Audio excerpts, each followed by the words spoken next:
Tucked away inside your nearest Sega Dreamcast, set up in the console's random access memory, there's a bar, a safe haven for guests and information to roam in, share a bit of their time, and go about their way. Welcome to Ram on the Rocks. What are you doing in my bar?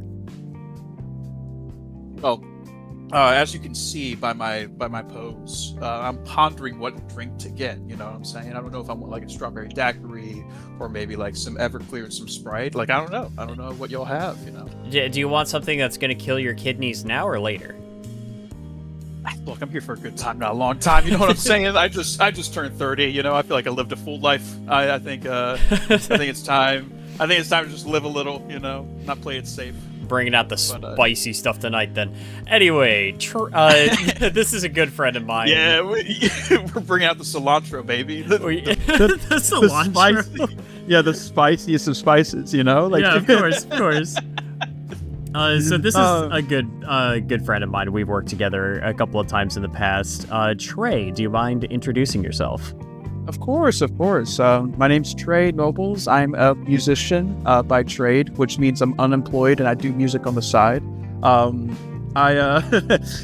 am 1/4 of a podcast called Sunset City. I've been doing that for around, I think, like a year and a half, 2 years at this point, like a good bit.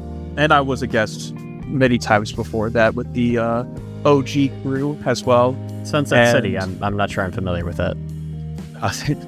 You don't have to worry about that. But yeah, no. And I am a game collector. I love collecting for, now it's like my Sega CD. I got a working Mark 1 Sega CD, which was a bucket list item for me. So I've been collecting for that, as well as my Neo Geo Pocket Color and the Wonder Swan and all that cool niche stuff. You know, I love. I'm an enthusiast, I guess, when it comes to that stuff. So yeah, that's basically my personality all wrapped up into one. All right, yeah, attaboy. That's again like and you and I have collaborated in the past, like just outside of like kind of being on a couple of episodes of Sunset City before. I also commissioned Trey to work on a cover of Braveheart from the Digimon anime. That's true. Yeah. And it ended up not even getting in the video because YouTube was like, you know what? All the hard work you did, we're just gonna. This cover was too good. It was too perfect, and I think you got copyright struck. I basically just made an unlisted version of the video that just kept that intact, and I was just like on Patreon. I was just like, here, you guys get to hear this the way I wanted it done. Because I used that cover like twice in that version of the video. And because I love the way it came out, and you did a really good job on it, and it made me sad that I couldn't like keep that in there. It was so much fun to make because it's so crazy seeing like how different like regions and different forms of entertainment like make music and stuff. So it was cool to like see like different chord voicings because it's technically in the key of C, but then you play like a B flat and like an F flat and stuff like that for like building crescendos, and which are they're not in the key of C. Those notes aren't traditionally speaking. So there's a lot of cool modulation stuff, a lot of that, and plus it was just, I don't know, it was cool to also recreate the lyrics in English because there are English interpretations of that song, but I wanted to kind of write my own and kind of make my own interpretation. So that was fun too, to like create lyrics for it. Yeah, and I think like one of the most important parts too was like you had a very unique spin on like that opening riff is like one of the most important parts of that song. Oh my gosh, yeah. So for context within the anime, that song plays every time Digimon digivolves. And so, like, every time that they start going into a new form, that riff hits, and the song starts to play as they go into their digivolution and sometimes carrying into the fight. Yeah, but I made sure to, because the riff of that song is like the first impression. Yeah. And I wanted to get that right, like, immediately. And I was like, okay. And I think I got relatively close. Tonally. Yeah, I think you did a good job. Thank you. Yeah, it's why we keep you around, buddy. That's good. Yeah, we keep you around because you do good.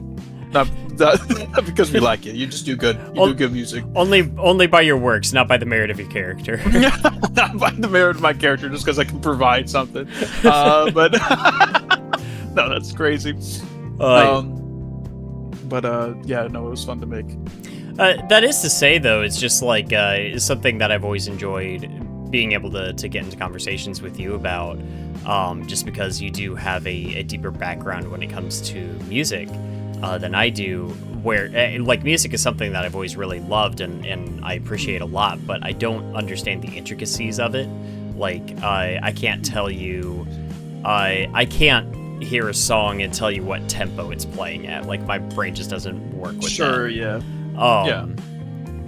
But what I really wanted to sit down and talk with you about today was mostly just about, like, I guess, specifically video game music and, like, how we got interested in that from, just whatever way we kind of got directed towards that and why it means something to us and maybe even some of our favorite uses of it in the medium. Yeah, for sure. Like, we both kind of like, and I think this is fair to say, I think we both grew up in like the same kind of era of video games. Like the Dreamcast was my first like system that I played. You know, like I played a Genesis beforehand, but I wasn't really too invested into that. And I was like 5 years old. You know, like what else can you do? Like my first video games were Sonic 2 and Bubsy. Hilariously enough. Great introduction, and also my friend had an N64 with just Superman 64, so it's like I was ripe to really hate video games actually. But it ended up having the opposite effect. But no, like my first like conscious thought when it came to music and I guess like video games and everything as a medium, I guess like being like, oh, this is cool, I want to do this, was I was 6 years old. My dad was a youth pastor at the time, and he had these like video game kiosks set up and everything. Like a lot of like youth groups used to do that, where they would have like a PlayStation 2 and an Xbox with like CRTs and whatever on like this table. Yeah. And there was a Dreamcast, and it was the Generator 1 disc, the demo disc, which had like Power Stone, Sonic Adventure, Tony Hawk Pro Skater, all that stuff. Ready to Rumble. I remember all of that. So good. Like that was like my real like. That's where I got my love from like fighting games from, and all that stuff. It was my introduction to Tony Hawk Pro Skater 2. Like that disc did a lot for me in my formative, I guess, years. And I remember playing through the demo of Sonic Adventure so much, and that intro cutscene, the CGI intro cutscene with "Open Your Heart," was like the coolest thing I've ever seen in my life. Like legitimately, I was like, this is cool. I'm all for this. It was, yeah, because I can relate to that because I played Sonic Adventure on my cousin Lynette's Dreamcast when she would come to visit, and like that was how I got introduced to that. And like that opening cutscene was just something else to me because, you know, like I would play like some games in like our arcade sections of like Pizza Hut or whatever. You know, we had a Game Boy. That was on a different level though, you know? Oh, so insanely different. Like, it's funny because like I've seen like CGI like intros or intro cutscenes like in passing, but I think what made Sonic Adventure stand out is that everything was so kinetic. And in terms of the editing as well, like everything flowed perfectly with the music that was being played. All the hits were being cut to that. You know, like even the zoom in on Amy isn't just like a normal zoom in. It like cuts in 3 different increments, you know, in sync with the music. The shot of Eggman is just baller. Like that's like it's the best shot Aura of Eggman ever. like Eggman had Aura before Aura was like a thing, you know? It's like, yeah, dude, this guy is like, I'm like, he's cool, you know. It's crazy. And funny enough, years later, my dad contacted the pastor of that church and was like, "Hey, do y'all still have any of those old systems?" Because I was getting interested in collecting, and my dad gifted me that same exact Dreamcast. That's awesome. So now the Dreamcast that's in my entertainment center with the Generator 1 disc, the same one is now like it's the same exact one that I played when I was 6 years old and fell in love with the Sonic series and video games and music and all that stuff. So yeah, that's one piece I'm never selling because it has so much sentimental value as well. Oh, sure. So yeah. But yeah, like I think the biggest thing for me is that with video game music is that we kind of got, and I don't know if you feel the same way, but I feel like we both got introduced to video game music right around the time where there was no system limitations as to what music could do. Mm-hmm. You know what I mean? Like, it was just music at that point. Yep. There wasn't like, oh, this is all being played on like a synthesizer chip, like with the YM2612 for the Genesis, or like it's not all just like sample based like in the SNES. Like, this is just recorded in a studio, just full blown music. Like, there was no limits. You know, the only limits at that point were just bit rate and sample rate. But you know, well, I suppose they figured out ways. I suppose it helped that you and I were kind of introduced to it during a time period where CD quality audio was definitely becoming more the norm. Oh, absolutely. Yeah, that's what I meant too. It's like, you know, the CD quality, like there was no limitations in terms of what could be done. You know, like you could have something as eerie and atmospheric or moody as something like Metroid Prime, and then have something that was just balls to the wall like Sonic Adventure and stuff like that. And like there was no compromises, I guess. Like, again, I think the only compromises were with like bit rate and sample rate, but like, because I think like at the time it was like, I don't want to say, I'll have to look it up because I don't want to just say random numbers out there that are false, but like, you know, audio is one of those things that it used to be hard to do, but now it's just so easy to do as time has gone on, and that was the time where it became easier. And then, you know, because it still took up space on the disc, but not nearly as much as everything else, you know? As opposed to, like, in the Genesis days where they basically had to designate half the cartridge to the Sega, like, jingle, basically, you know? So, like, I got introduced to video game music well past those days. Like, I didn't even have to think about limitations. It didn't really matter, you know? So, and then my love for that kind of music came kind of retroactively as I was, like, collecting and getting into more series. And actually, hilariously enough, through the Game Boy Advance, I heard a lot of like chiptune stuff and everything. But yeah, which is great because like, man, the sound chip on that, not the best. Not the best. It's a mono speaker too, so it's like it's just all coming through that shitty like half-inch, you know, speaker, however big that thing is. It wasn't great, but like people made the most out of it. Like the Sonic Battle OST, I think still sounds fucking great, like despite the limitations. So yeah, like very, very cool stuff. Yeah, that's I guess like my interest kind of like started to grow because like there was definitely the Dreamcast and like getting to experience a lot of that. I remember like there was a specific track from Sonic Adventure that was like the first music track to get me like legitimately emotional, but I can save that for a minute because it's not a Sonic podcast, damn it. Yeah. But it's just a natural thing, you know. It was bound to happen eventually. It always comes back to that stupid rat. But we the first console that we owned was a PlayStation 2, and a lot of what we had at the time was like, you know, PS1 games and stuff like that. And I remember discovering, I think it was one of those like you're just kind of trying stuff out and you accidentally do something that works. And that was me with like the putting a PS1 disc in a CD player and then finding out, oh, you could just play the music on it like it's a normal CD. Yes. Oh my gosh, yeah. I did that with 2 PS1 games that I had. One was like Rescue Copter, which I think has a completely different name in Japan. It was like one of those that got like ported over in a super weird way. And the other was Pro Pinball Fantastic Journey, which to this day is like one of my favorite like comfort games, and I have been using music from that game in my videos since like day one. So I love that game and I love its soundtrack. That's incredible. Yeah, it's so funny.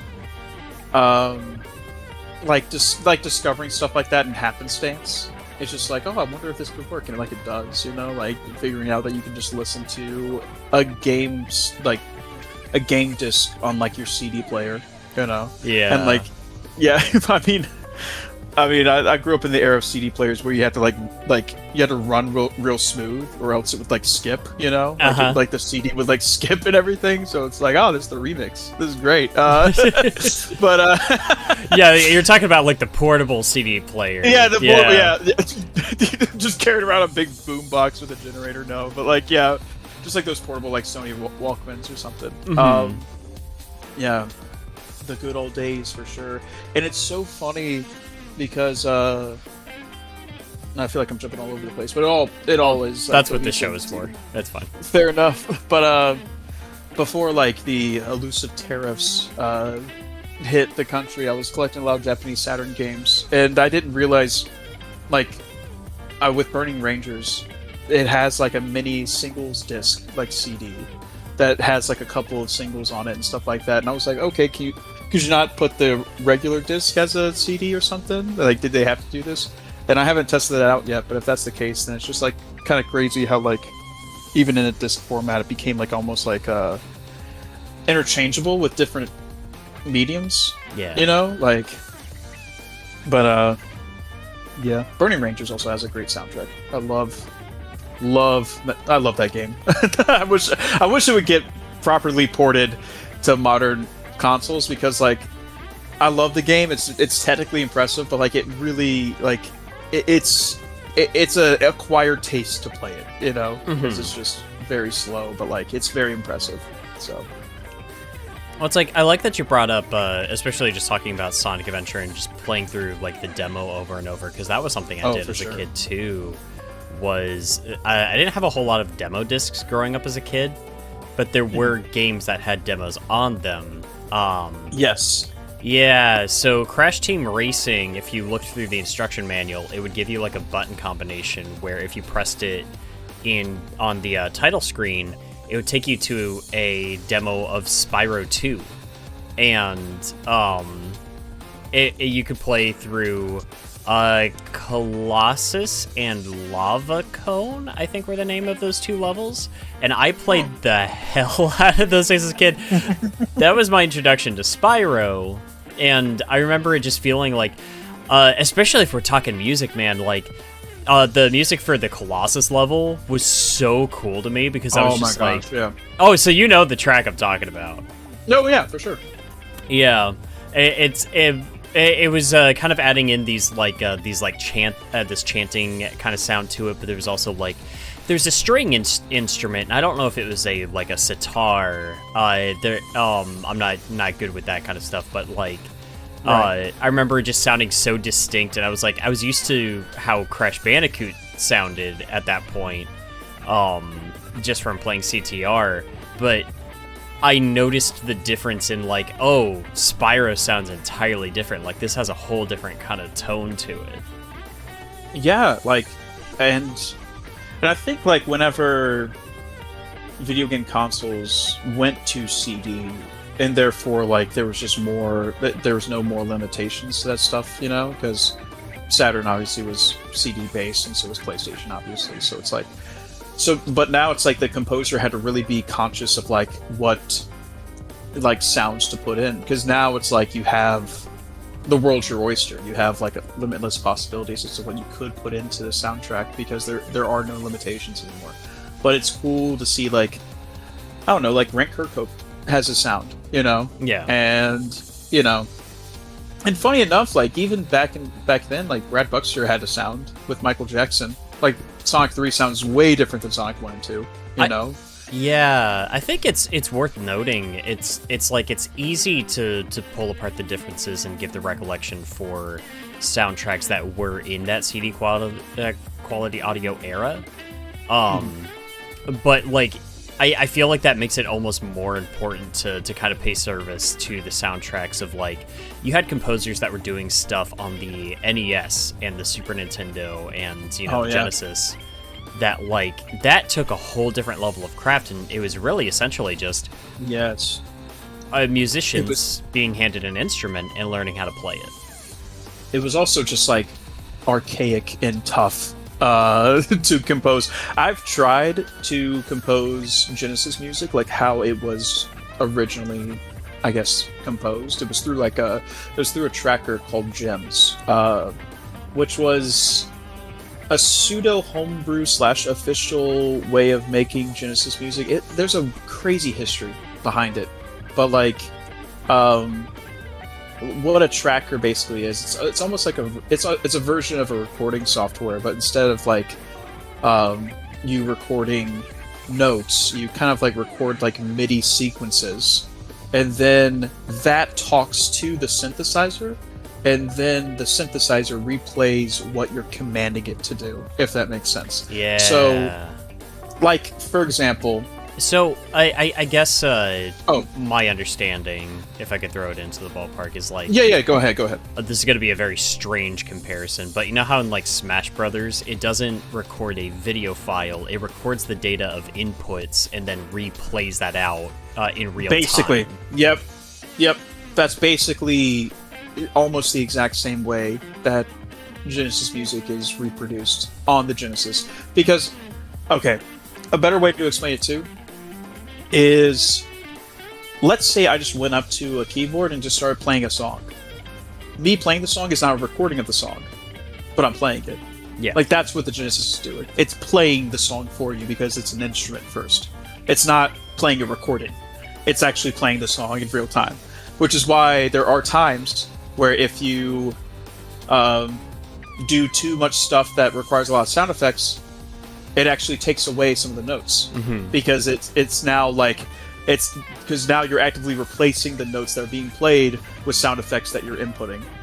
So, which is it's actually kind of crazy. It's the reason why they could back then, and plus I don't know how strict the Michael Jackson estate was back in the day, but they could technically get away with re-releasing Sonic 3 and Sonic and Knuckles on a Genesis cartridge because it's not playing a recording. It's playing a series of commands. Yeah.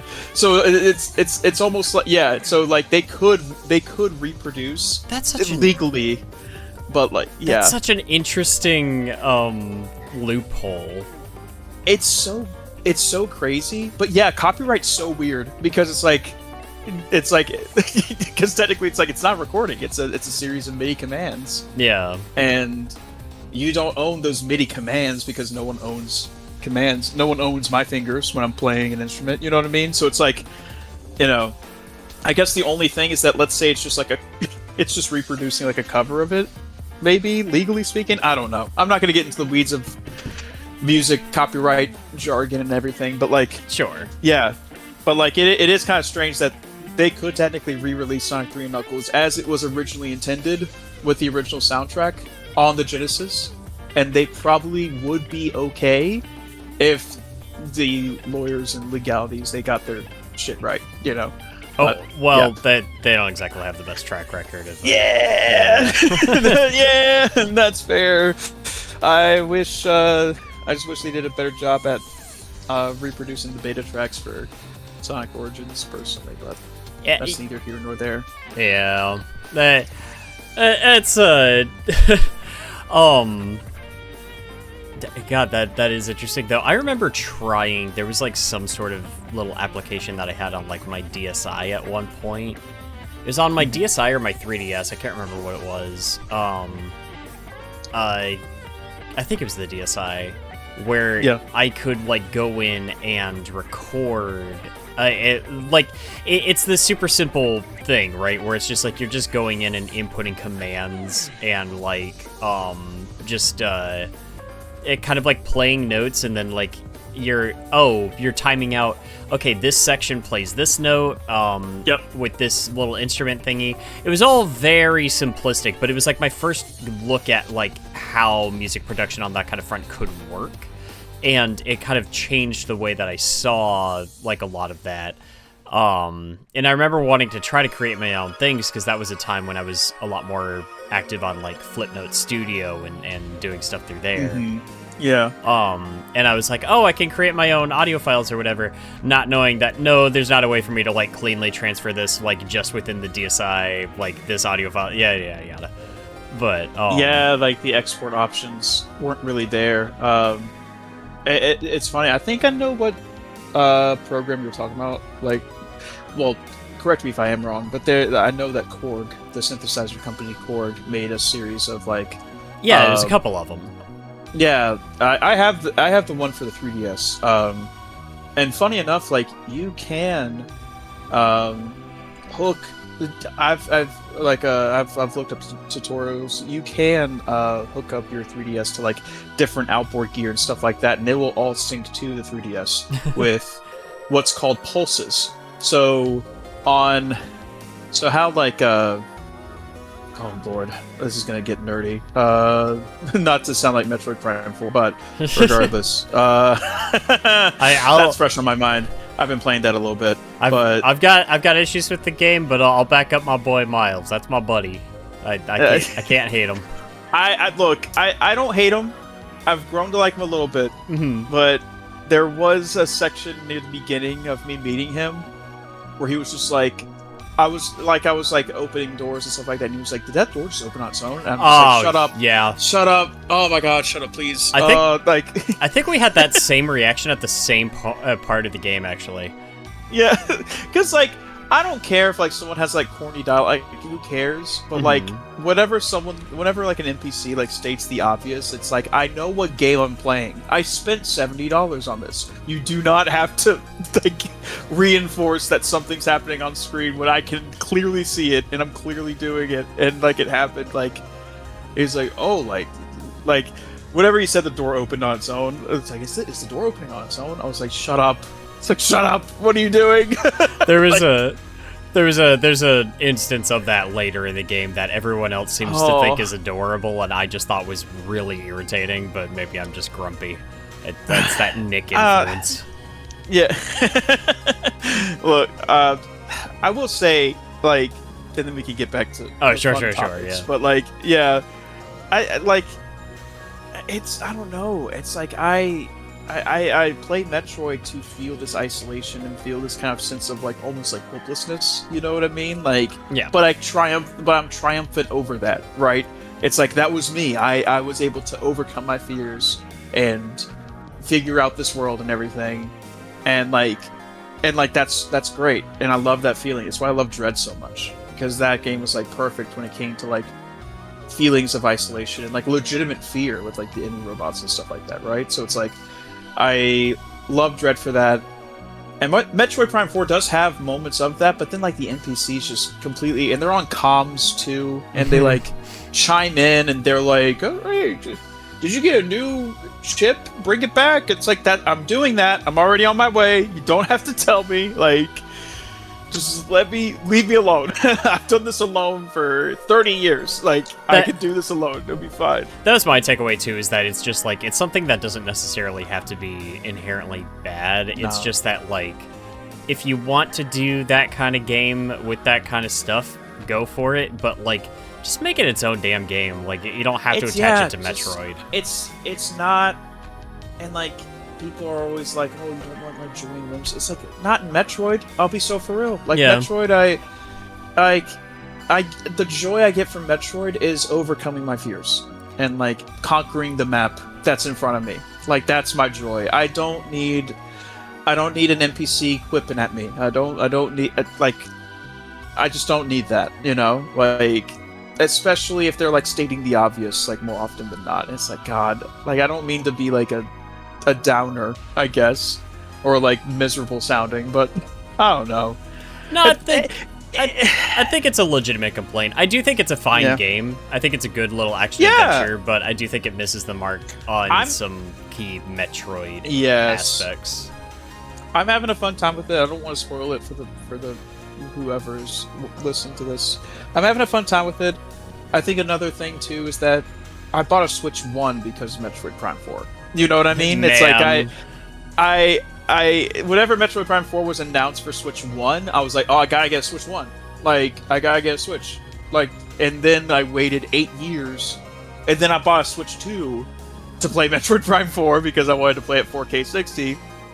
And now it's like, and there's just stuff in the game where it's like, it's not really like a deal breaker, but it could do without. I think another thing too that's kind of annoying is the whole like picking up a chip and then having to travel back to like home base, quote unquote, and then upgrade your arm cannon rather than it being like a thing that just happens within the world itself, you know? It's adding an extra step to it that's just like, yeah.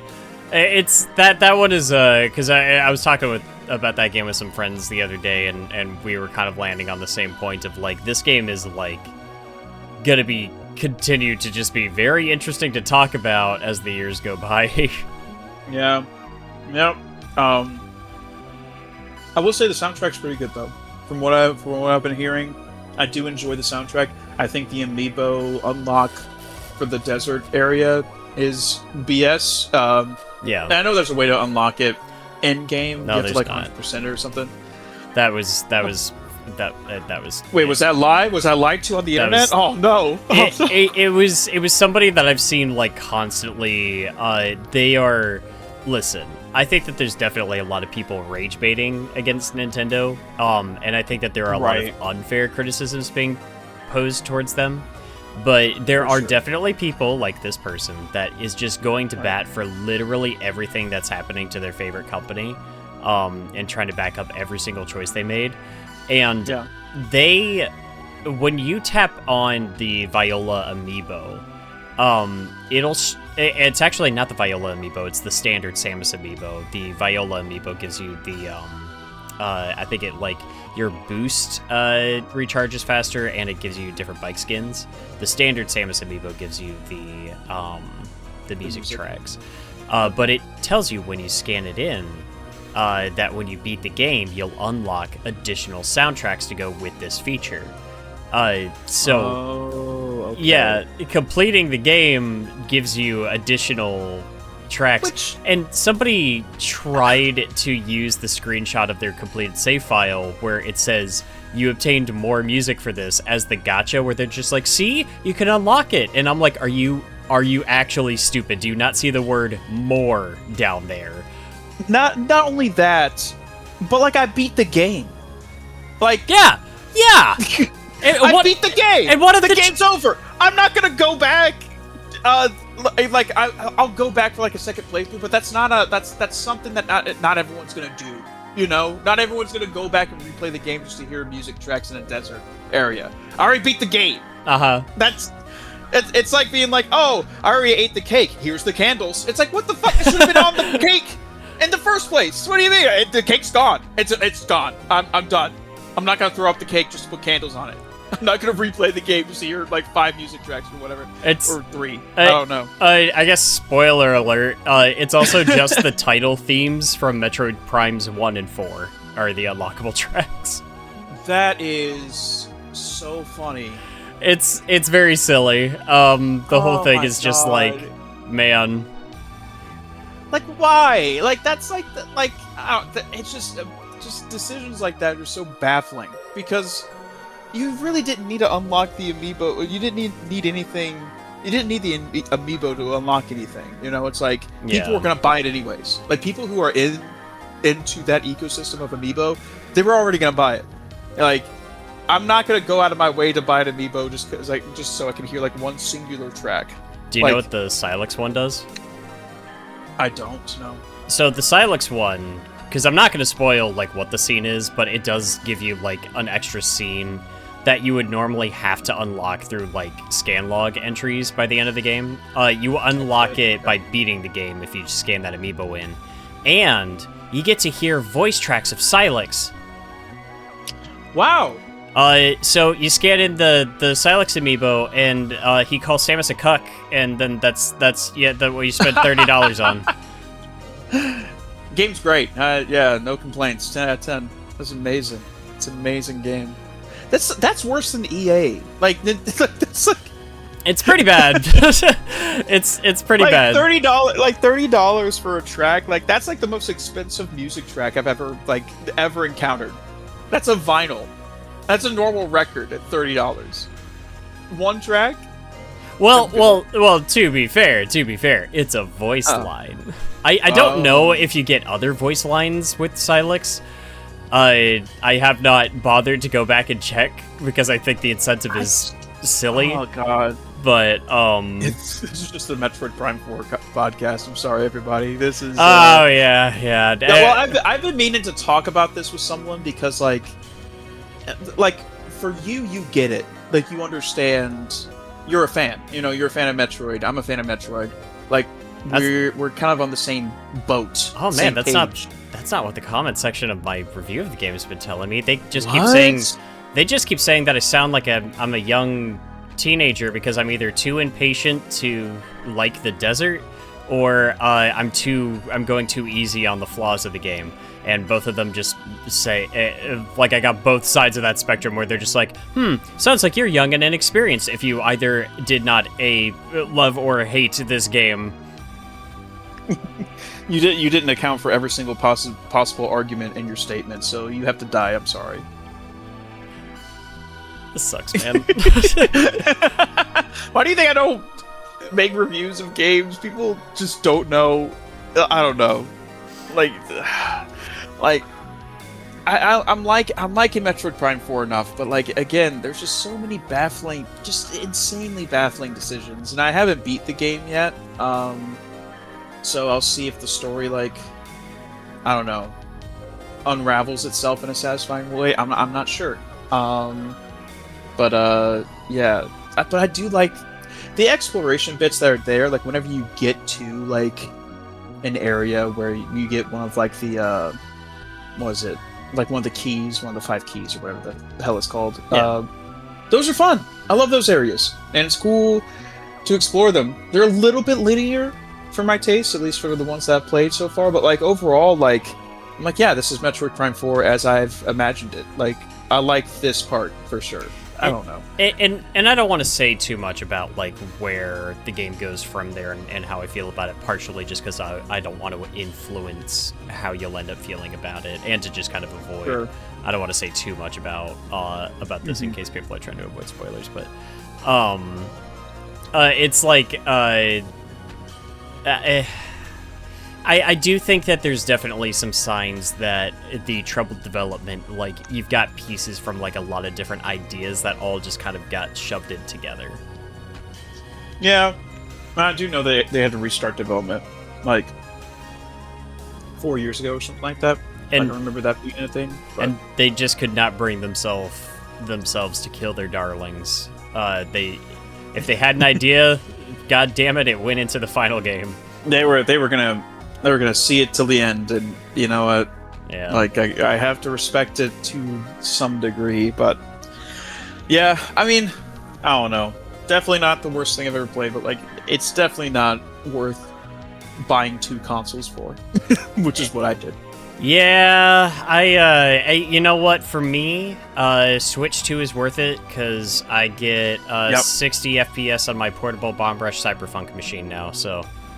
That is true. That's true. Oh yeah, that's a good point. I need to re-download Bomb Rush Cyberpunk on the Switch too. I love that game. That game also, like that game's fucking incredible, and the soundtrack to that game is just like impeccable. Well, it's so good. What's great too is like it really is. It kind of took the principle of like what Jet Set Radio would do before, and it kind of took it to the next level of like, oh, this is all like music from independent artists that yes, we've gotten together to like, hey, let's get as much music from these guys as possible. Yeah, I'm a big fan of Two Mellow's work. Yes, same here. Like I was introduced to Mellow through Bomb Rush, but I've been listening to their stuff now since that game's come out, and like they just make really, just great stuff, great funky stuff. It's awesome. I highly recommend checking out their Midnight Broadcasts albums. They've got a couple of volumes of that, and I think he said somewhere that it was inspired by the vibes he got from.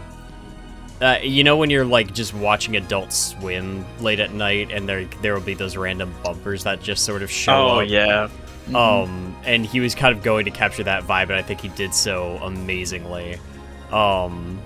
Like, those albums, fantastic. Like, there was one where there's one where it's just like a real awesome beat in the background, and then he just comes in and just tells you the history of like the rum and coke and like how that came to be after the liberation of Cuba. Like, awesome, dude, awesome. Like, that's so sick. I love his work. It's great. I need to listen. I need to listen to more of Two Mellow stuff for sure. Like, I'm a fan. I'm a fan for sure. But yes, Bomb Rush, like, that whole soundtrack was great. It's not really a complaint, more so like a preference. The only preference I would have is that I wish there was more genre variety with Bomb Rush Cyberpunk, because I think it all kind of fits within the same mold, which is, I'm not complaining. Shit sounds fire. It's so good. But I know that, like, Jet Set Radio Future, they had like Statement of Intent, which is more of like a indie rock, kind of punk rock-esque type of song, and then a lot of like garagey industrial stuff as well.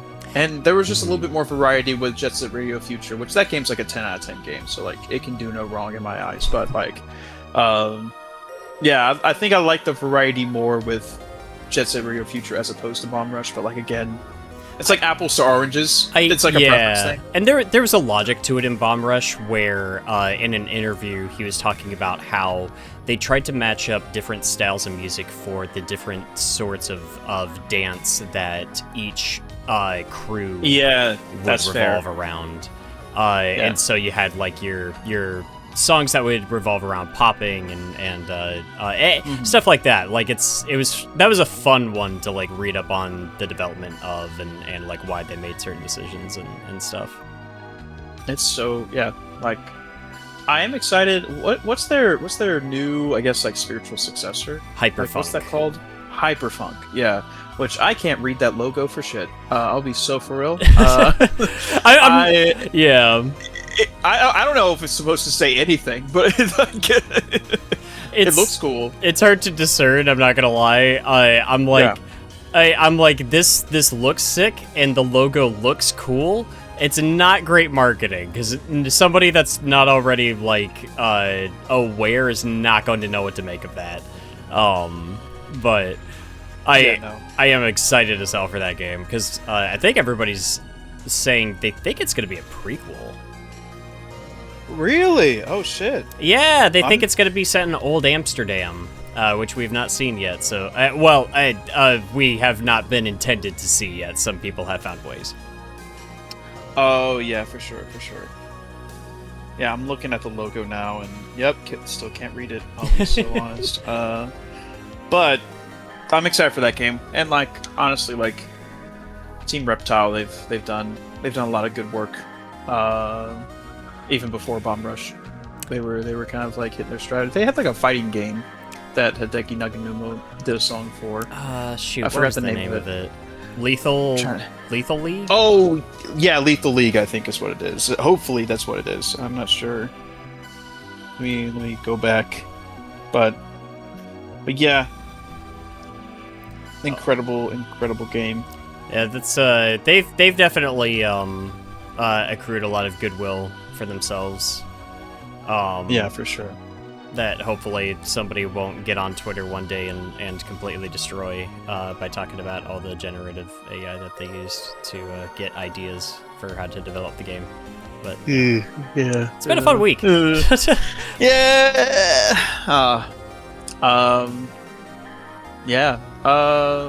What else? Well, actually, let's try. I'll try to get myself back on track. I'm sorry for going on a little tangent about Metroid Prime for a second. No, that's a fun part. That's a fun part. Oh Lord. Yeah. Is there anything else you want to ask, or you're curious about, or anything of that nature? Well, I guess it's just like because I know the answer for mine. And I think that there's definitely, when you're young and you're playing games and you're discovering music through them and everything like that, there's a lot that you catch on to when it comes to genre and what you enjoy. Yeah. but there's also is just like kind of discovering the sort of beats and the sort of like types of music that affect you emotionally. Can you remember the first time like a video game track just kind of like made you feel something, you know?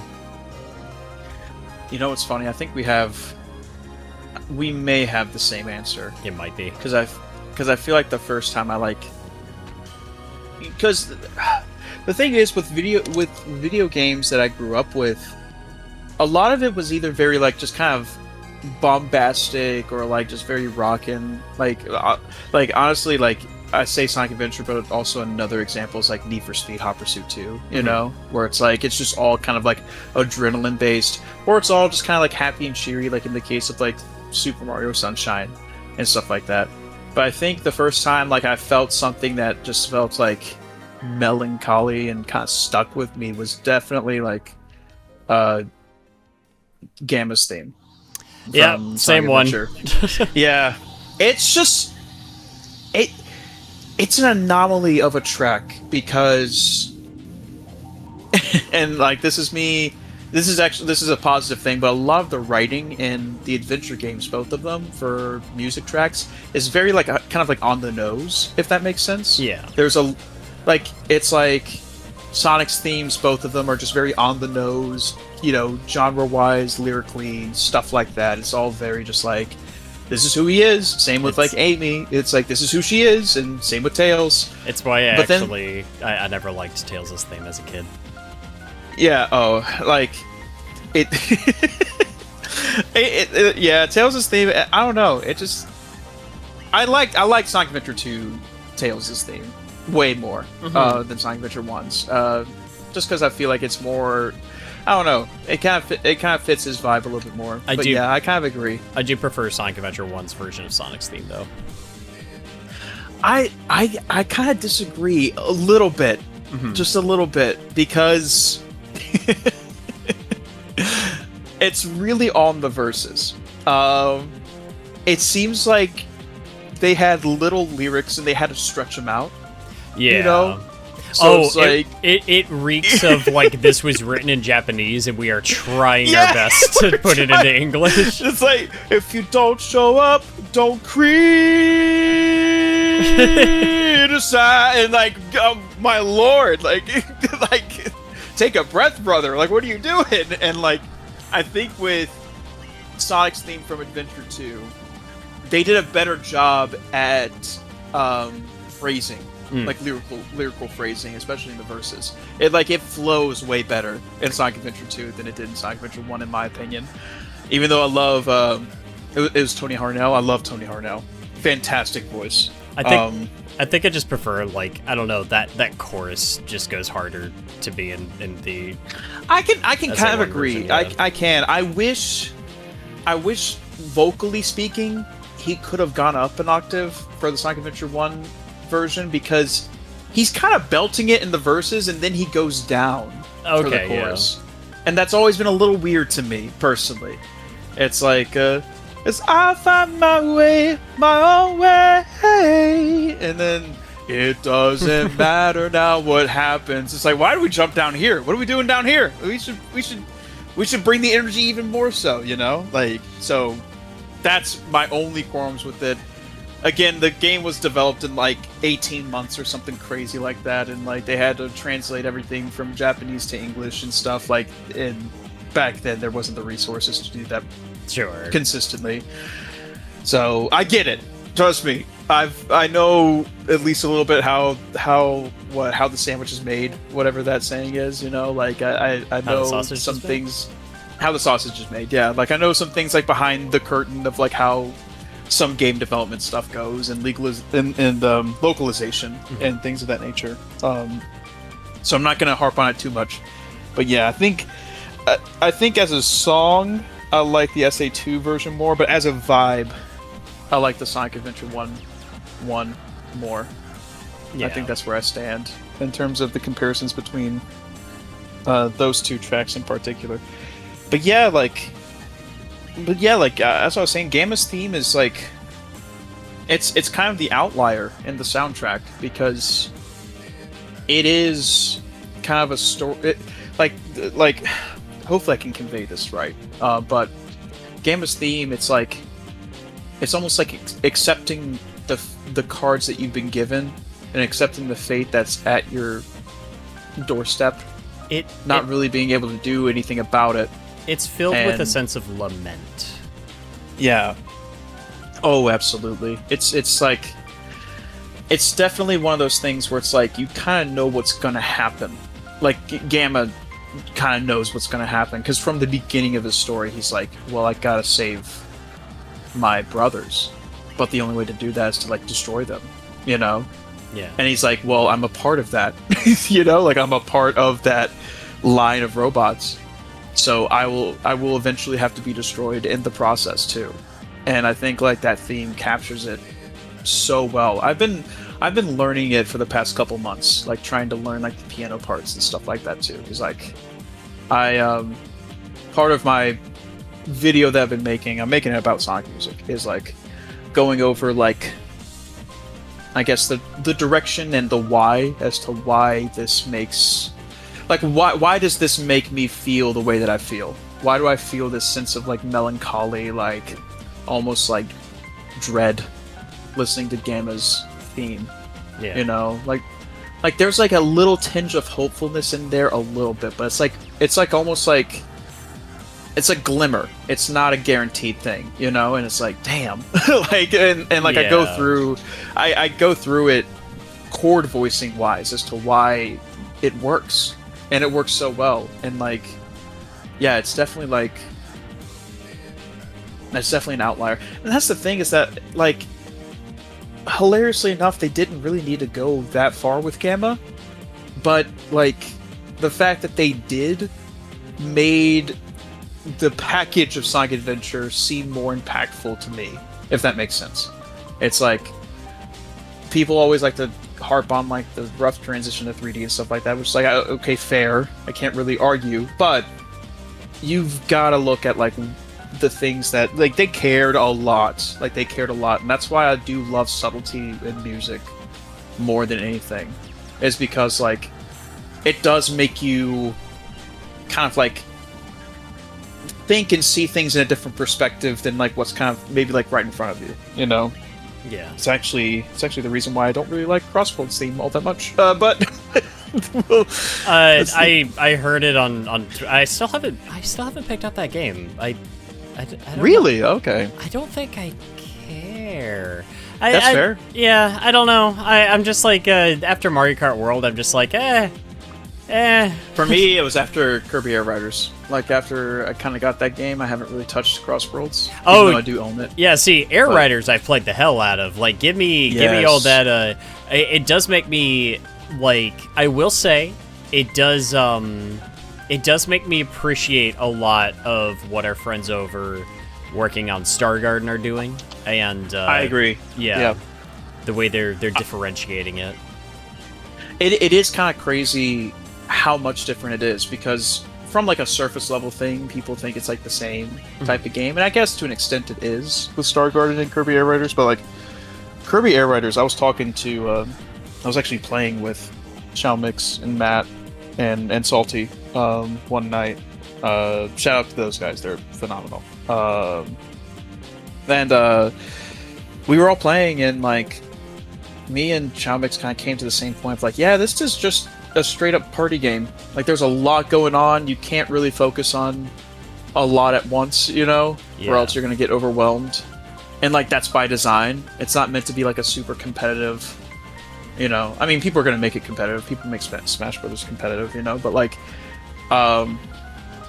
this doesn't have the same type of like, I guess like depth as something like a fighting game would have or anything like that. And like it's not really supposed to. And it's fun on its own, despite that.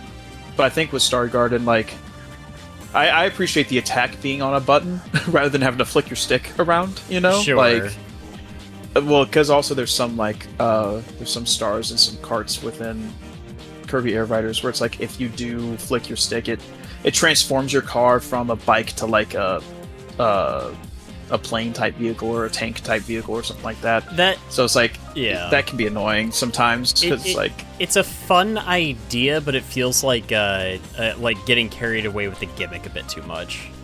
Yeah. Yeah, I and like again, like I think that's the biggest thing is that Kirby Air Riders is just a lot of it is gimmicks, you know, not to. Oh, I love it. I love the game. I love it. Yeah. I love the game. We should play sometime. But Yeah. but in Star Garden, like I also appreciate Star Garden more because they're gonna have more than one city trial area as well, so that'll be fun. Mhm. Because in Kirby Air Riders, in the original Kirby Air Ride, it was just one area that was the city trial, and then you had like the racetracks. But in Star Garden, they're gonna have I think 5 different ones, which is gonna be cool. Also, I was sound. Sorry, go ahead. Oh, going ahead. Oh, my bad. I was just gonna say, soundtrack to Star Garden is also incredible. Oh yeah. And it's done by now a good friend of mine, Kyuteku. Phenomenal musician. We've nerded out about music and stuff like that. Like we both shared different like music tracks to each other. He's a cool dude. Yeah. Soundtrack's in good hands. He's a good guy. So I'm excited to see what else he cooks up. Yeah, that's but it was kind of like wait, how do we get over there? Oh, Sonic and like subtlety and being able to do Oh things yeah, with, like, and that's why. And then we talked about Crossworlds, and then Crossworlds went to Kirby Air Riders, and yeah.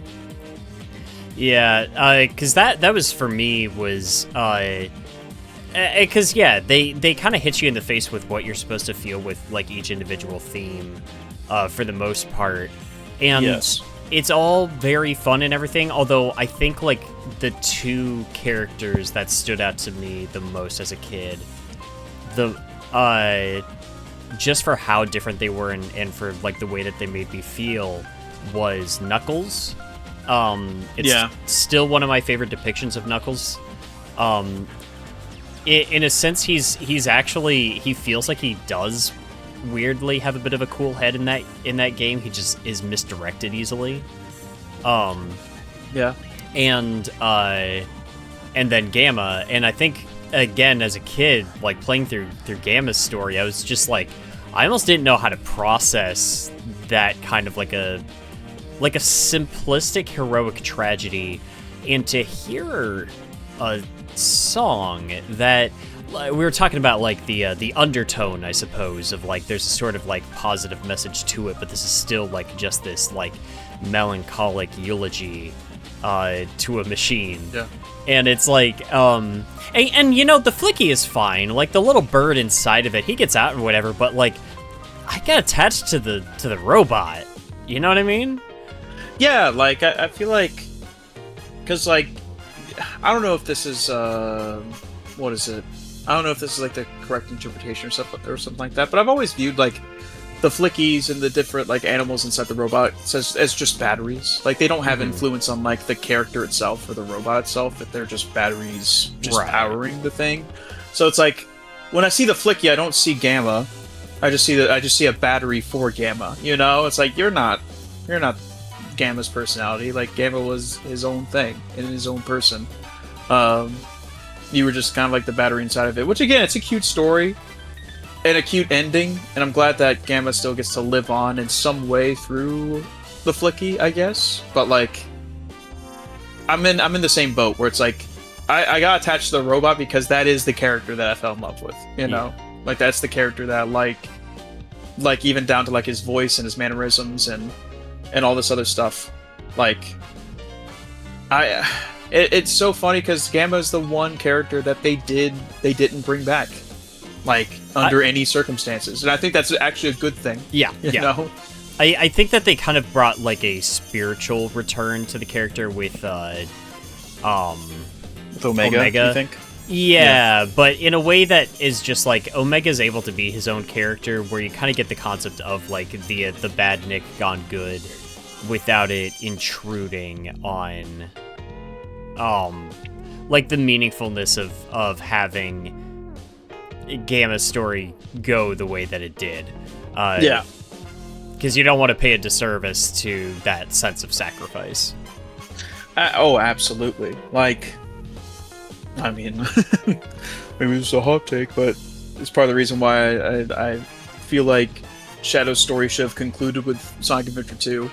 Yeah, and I mean, like, don't get me wrong, I love Shadow, and he's fun to have around, but he's also been he's also been a completely different character ever since Sonic Adventure 2. Yeah, that's true too. Does anyone else get that sense, or is that just me? I have felt that since, like, I mean, I felt that since Heroes, because, like, it's so funny because he came back and there was no real fanfare.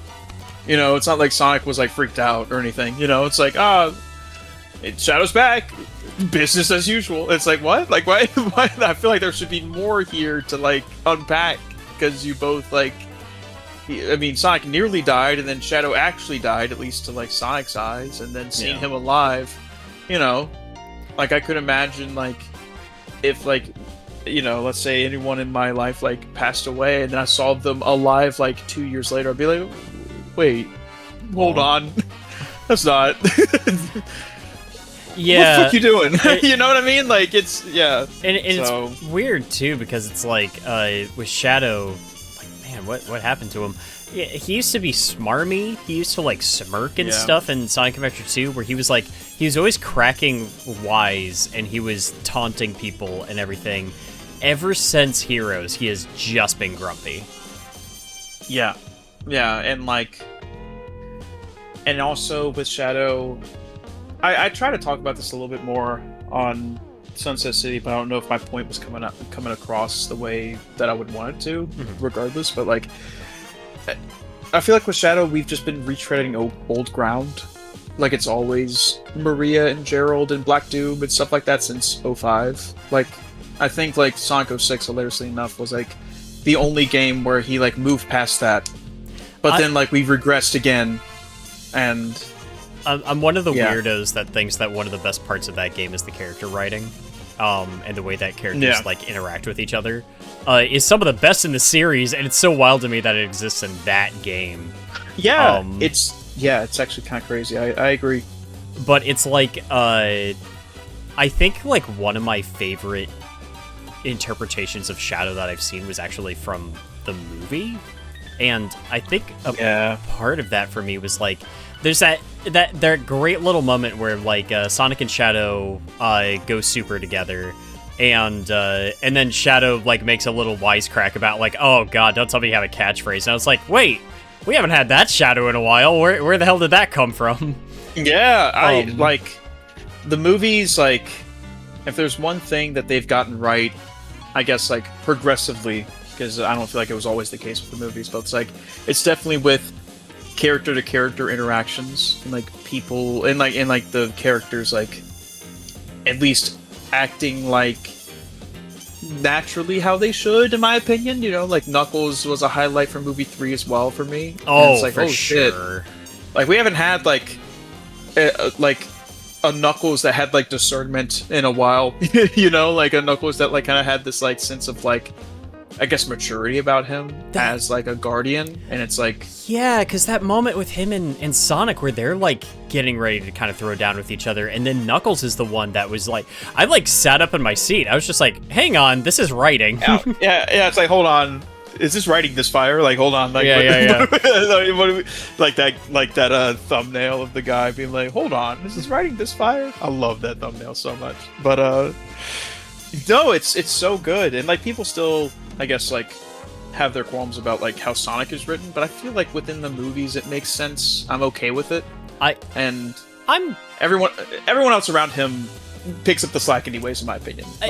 Plus, I'm happy with where he's at now, especially at the end of movie 3. That the way he was shit talking Metal in that post credit scene was perfect. Oh, I loved it. Yeah, and like. I just pray. I don't know where they're going with movie 4, because I just don't know. But, like, it's just good to see Metal. That's my boy. I love Metal. I have an affinity for, like, the robot characters in the series, like Gamma, Emerald, like Metal. You know. Yeah. So I'm excited. I'm excited to see where they take it. But yeah, no, like with Shadow, like I mean. We recently got Shadow Generations, which, again, it's a fantastic game. Probably one of my favorite 3D Sonic games that we've had in a minute. Yeah. like well above Frontiers in my opinion.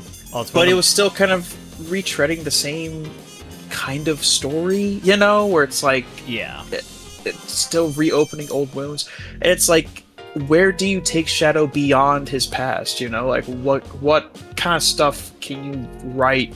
Like, will he just become another, like, I guess quote unquote static character like Sonic? You know, it's like what, like, I don't know. It's like, I hate to say it, but I think Sonic 06 had the answer to that. Yeah, I think so too. And like, if you're gonna bring back Mephiles, might as well like pull at least a little bit more from the character interactions in that game. You know, like something, anything. Yeah. But yeah. So music, right? Yeah. Oh right, yeah, music. that Gamma theme is real good. It's real good. Also texturally too. Like they, like, I don't know, like, because back then, even the concept of like a digital audio workstation was still kind of relatively new-ish back in the late 90s. Like Pro Tools existed back in like the early 90s, but like no like recording studio was like, no one was fully transitioned into the digital age of music production, if that makes sense. So a lot of it still had to be done kind of analog with like drum machines. Actually, I have a drum machine in my studio. It's a Lesis DM5, and that was used to create most of Sonic Adventure's drums. Was through that. So that's pretty fun. Is looking at like the different types of like outboard sequencers they had to use, as well as like what kind of like guitar gear they had to use, because it was all kind of like one of my favorite again, I'm sorry if I'm jumping all over the place, but one of my favorite little tidbits of information is that, you know, like the sitar sound that's in Emerald Coast. Yeah. Such a good sound. I think it ties the track together perfectly, and I always die a little inside when people replace it with just an electric guitar. I love that sitar sound so much. It just comforts me in a way where it's like, this is home, you know? It's so crazy to say it like that, but like, it is true. But that sitar sound, how it was recorded was, he had a, hold on, let me look this up real quick, or not, I just need to make sure I get the guitar right. Yeah. But yeah, like, let me see. Oh, that's not, okay, come on. Good lord, what is happening? Sorry. But, okay. So, Jun Snoue, this is what I thought it was. He had a Jerry Jones sitar, which is a several $1,000 instrument, right? A Jerry Jones electric sitar is what he had for that.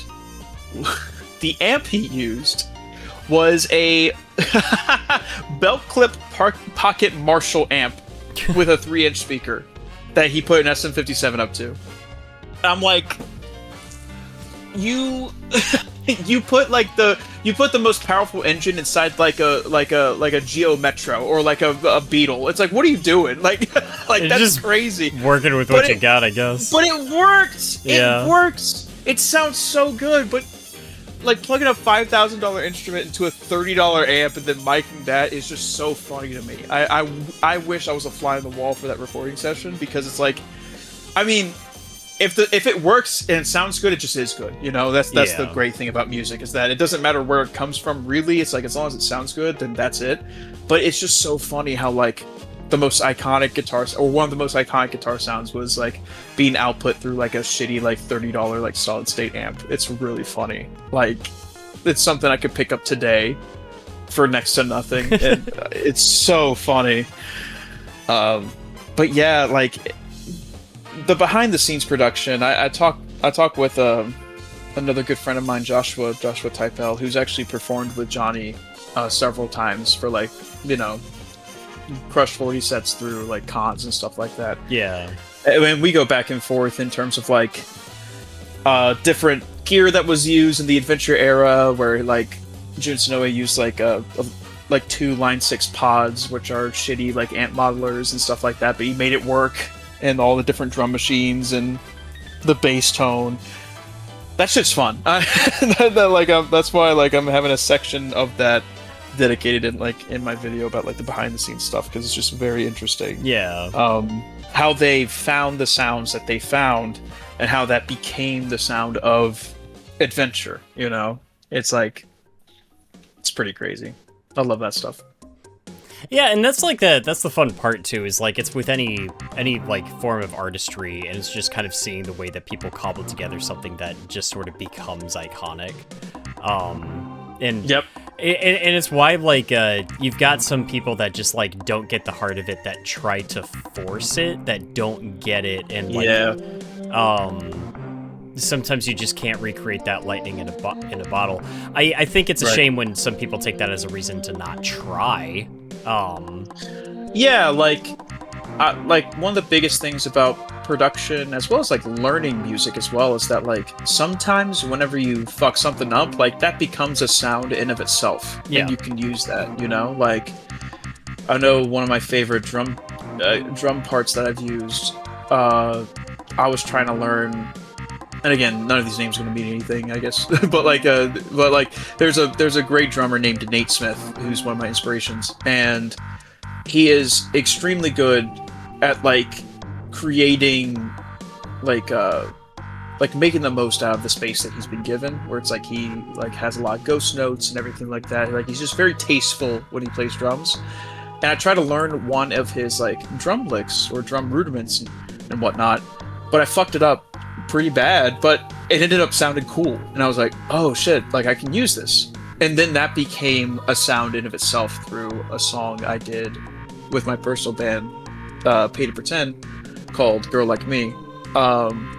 And it ended up just kind of like being a highlight, you know? So it's like, I guess at the end of the day, it's like, even if you're trying to like, you know, I guess wear your inspirations on your sleeves, or you're trying to like, you know, learn something from like an admiration standpoint, like you can still find a sound that works for you.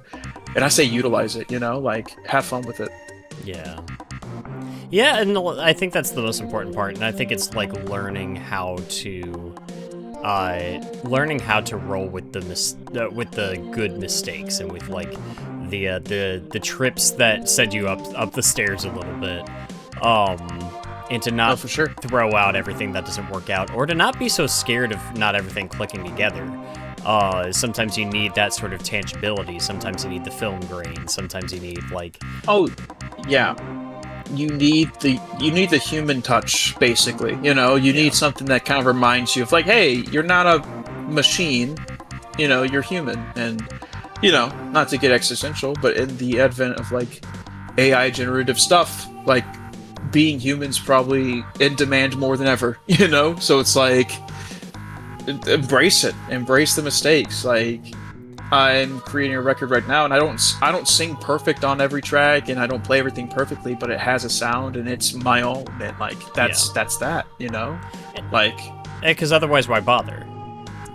Yeah, like you can always improve everything, you know? Like I bet you even look back at some of your older videos and you're just like, damn, like if I recreated that today, like I'd do stuff so much differently. And it's like, yeah, Caddy and I actually talked about that quite a bit last episode. Oh shit, yeah, that's... So, I guess we know who doesn't listen to the show.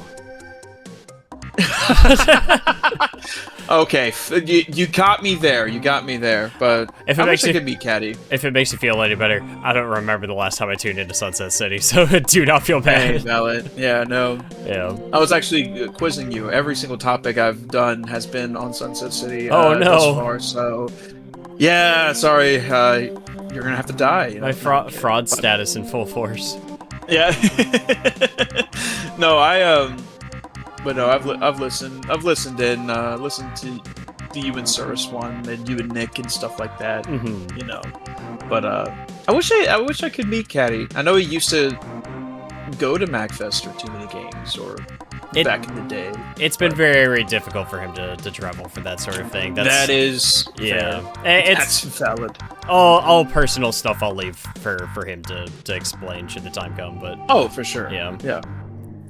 No, he just seems like a cool dude. I've been a fan of him for a good while, actually, hilariously enough. But yeah, legit one of the nicest guys in the space. But like yeah, you and I have been very fortunate in just that we've been surrounded by a lot of just really awesome people that we've met through these avenues. oh, for sure. Yeah, like it's so funny because like obviously like numbers and notoriety, whatever. Like it really like none of it really matters all that much, you know. Yeah. Like I'm just friends with people just because I like them and they're cool, and that's it. Yeah, You know, imagine like that. nothing. Yeah, nothing more, nothing less. But it is crazy to like be great friends with a lot of people that I guess in a sense I am also fans of. Funny enough, if that makes sense, like I still, I tune into Nick's, reviews. I tune into yours for sure, and I hop in on Cers's streams and everything like that, and and I guess I'm just like thankful to be friends with a lot of great people. like at the end of the day, it's just been great. But yeah. So music? No, I'm kidding.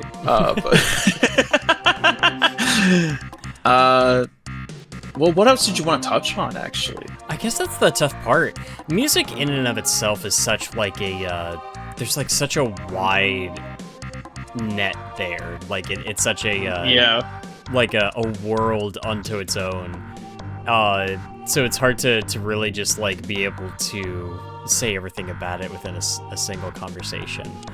Sure, yeah. I guess just because, like, I know it's late for both of us, and it's just like I could definitely get trapped into talking with you for a very long time about this stuff. Oh, yeah, either or, I'm fine. Thankfully, tomorrow is a pretty chill day, so it's not like I'm having to, like, personally wake up anytime soon. I would understand if you had to, but, like... Yeah. But yeah, no, like... I think the coolest part about music nowadays when it comes to video game stuff is that there doesn't have to be a distinction between video game music and just music, if that makes sense. Because I feel like a lot of people tend to like almost like separate video game music as like almost like lesser in a sense, which is very weird. You know, like well, I'm not gonna say I could understand, but like back in like let's say the NES days and stuff like that, where like music was a very new thing when it came to video games. Like, okay, like this isn't gonna sound the same as Journey. You know what I mean? But like, or like not gonna sound the same as like any sort of like big budget, I guess, like movie score or anything. Like the NES couldn't do that. So it's like, okay, I guess there's an argument there. But nowadays, a lot of music that I hear in the video game space, like, I mean, I enjoy it more than a lot of movie scores. I mean, I guess a good example is the Sonic movie soundtracks, where it's like the movie soundtracks for the Sonic movies, or like the OSTs for the Sonic movies, like they're not that great in my opinion. Yeah, it's just more so a little bit more kind of by the numbers stuff, which is like I get it. You know, a lot of people are like, this is my job.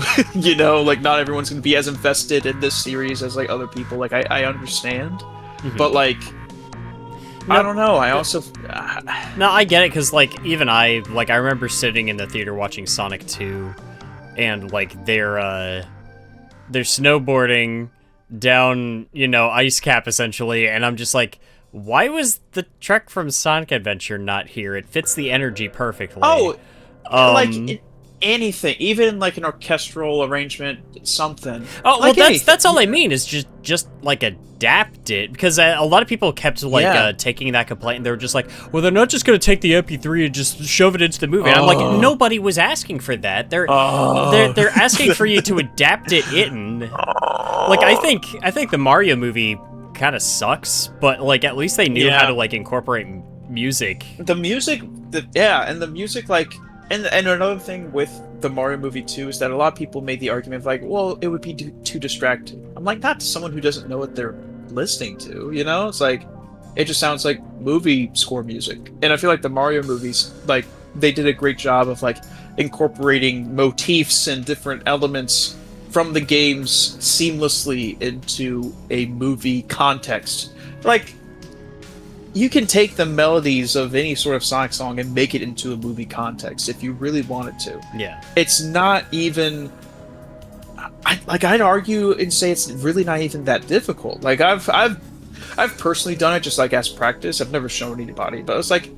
like, there was a time where I was like, let me just see if it would sound weird orchestrally or in a movie context. You know what I mean? It's like, let me just see. And it's like, no, like, it sounds fine. You know? Like, there's ways to do it. Like, the general audience is not going to be attached to Sonic, so they're not really going to know.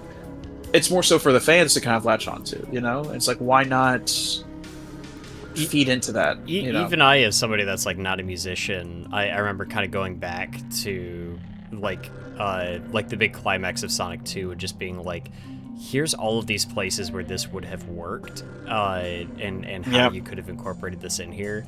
Because, like, I'm thinking, oh, wow, there was definitely a way to just put the Death Egg Robot theme in there. Like, it would have worked phenomenally. Oh, you could make an orchestral version of Big Arms. I would have fucking, like, folded. I would have been like, this is awesome. Hey, like, that's like, why not use like an orchestral, like a heavier tone, of course, but like use the melody of like the Tornado Scramble from Sonic Adventure when you've got the biplane like flying towards the egg robot. Like, there's so many like different motifs and everything to pull from. Now, my understanding is that they did deal with some sort of licensing issue to a certain degree.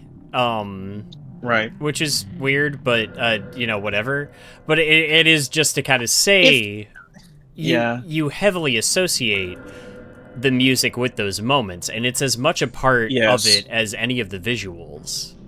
Yeah, and considering that Sonic and the music of Sonic from the jump, right? Yeah. Like from the beginning of Sonic's inception has been music centric, or at least energy centric, you know? The drums are the first thing you hear in Sonic, bar none, aside from the Sega jingle. And that tells you, hey, this is a game that's going to make you want to move. It's going to make you want to run, you know? The music is a big component of that. I stand... Anyways, I'm sorry. Oh, no, you're good. I stand by my description of Sonic 2 on the Genesis being a rock opera. Yeah, and oh my gosh, what's the Masato Nakamura? I think the name of the composer was for Sonic 1 and 2. Like the whole intent behind those original games was to make a movie score. You know? Yeah. Like the Sonic title theme. Like that's basically the introduction to the movie. Like the title card. You know? Like that's what that is. And then you have Green Hill, and then you have. And like Labyrinth and all that stuff, like it all is kind of cohesive to build a narrative musically, at least with the tools that they had at the time. So I'm sitting here, it's like, okay, and in my opinion, it was pulled off tremendously. I feel like it's even more so pulled off in Sonic 2, as opposed to Sonic 1.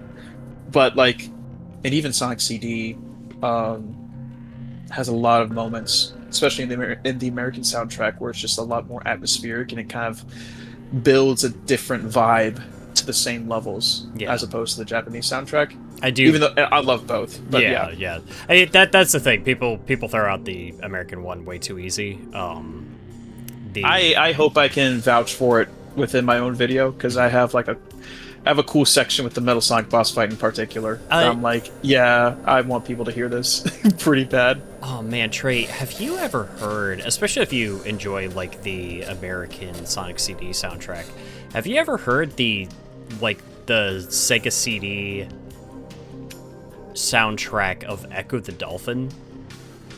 Yes. It's incredible. Holy shit. I don't like Echo the Dolphin, the game, really, but like that soundtrack for Sega CD, well, and also the Genesis too. Like they did a great job capturing this like uncomfortableness of like the open ocean in both soundtracks, but the Sega CD one takes the cake for sure. Really good stuff. It is so. I didn't hear that for the first time until sometime within the past 2 years, I think. Yeah. Because I have like I always had this like deep-seated vendetta against Echo the Dolphin. And Fair. I've always kind of figured, you know, hey, one day I'm gonna do some video. I feel like I've told this story before. I'm gonna do a video about the Echo games and everything. I'm gonna collect all of them. And then I saw that there was a CD version, and I had a working Sega CD, and I was just like, oh, well, what's so different about this? So I picked it up because it was pretty cheap, and then I popped it in my Sega CD, and then that music started, and I was like, wait, I think I get it. I think I know what they were trying to do with these games now. Like, it all just made sense to me. It is, I love, like, a haunting nature that can be captured with music. Yes. I mean, one of my favorite game soundtracks is Super Metroid. Which, so masterful good. at it. So good. It's Super Metroid. That's like, again, it's all like subtlety, right? Like, it's like with Super Metroid and even like Echo the Dolphin, you know, Sega CD version, and even like the American version of Sonic CD, which again, like you said, people kind of throw that out a little bit too quickly. I can kind of get it. The Japanese soundtrack does go that hard, for Sonic CD, but you know, hopefully anyone who's watching this, I wouldn't discount the American soundtrack too much. There's a lot of great gems in there, but it's like subtlety, you know. It's like, I like having nuance. I like being able to have something to kind of chew on, rather than it all kind of just like blaring in my face at the same time, if that makes sense, you know. And it, especially when it's like it's working in tandem with like these moments all kind of build into each other, and right. Music especially, you'll have breaks in certain songs and stuff that are sort of like building up to something where you kind of have like go into halftime, and you're kind of like switching up the tone of it a little bit to further accentuate when it starts building back up again. And I think music can serve that purpose beyond simply itself. Yeah, like, I'm gonna spoil a little bit of my video if that's okay, but like the Bad Future Metal Sonic boss fight. American version. I love the Japanese version. It's iconic. It's and again, music is more than just being iconic, but like you associate Metal Sonic with the Japanese soundtrack of Sonic CD a lot, like the Bad Future of Star Speedway. But like the American version, like I love that track so much.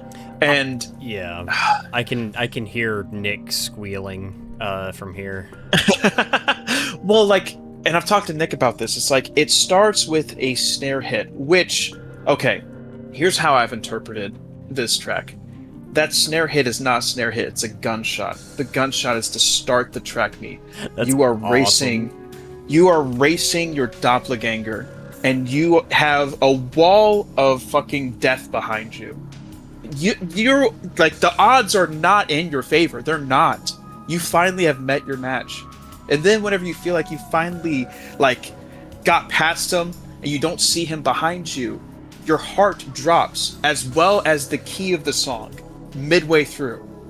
It's so good. I am so excited because like I have this like cool like modulation thing, because I'm doing a cover of the song for the video, and it's like, it's so, I don't know. It's so insanely, like, I don't know, like, and people dismiss it, and I'm like, I understand having a preference, I really do, but like, God, dude, like, there's so much storytelling just within these 3 minutes, and that heavy like guitar riff, the like da da da da da, like, it's so haunting with the like chorus in the background, like kind of like weaving in and out. It's almost like the ghosts of your past lives that died just kind of like haunting you as you see yourself in metallic form right next to you. And it's like, shit, man.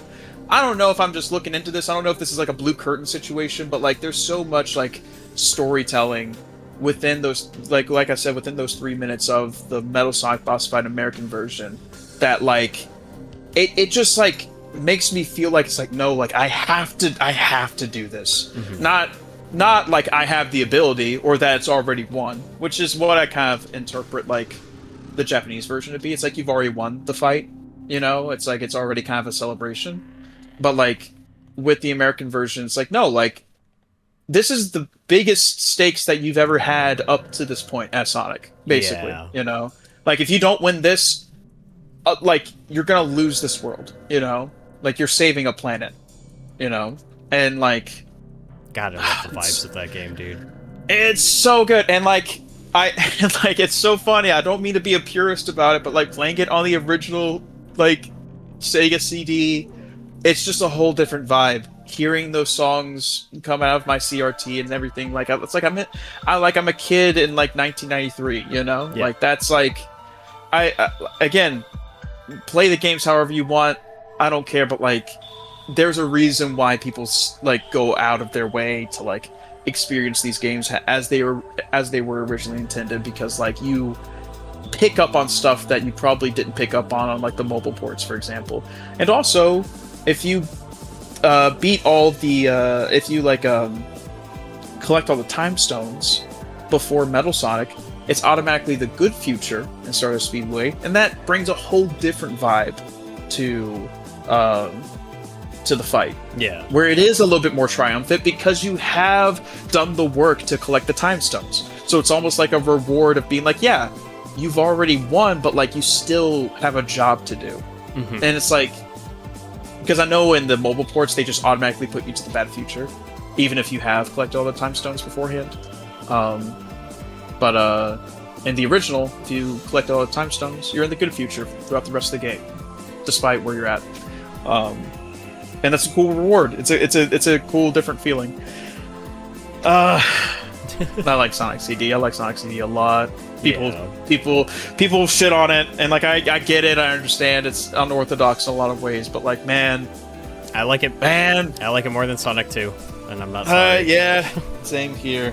Sonic 2 is iconic, but like Sonic CD, it's the vibes. It really is the vibes. Like, there's no other way to explain it. Yeah. Yeah, I love that game to death, and it is definitely one of those games, like, regardless of which version you're playing, it just makes you think about music. Oh, yeah. I will say, like, another great game.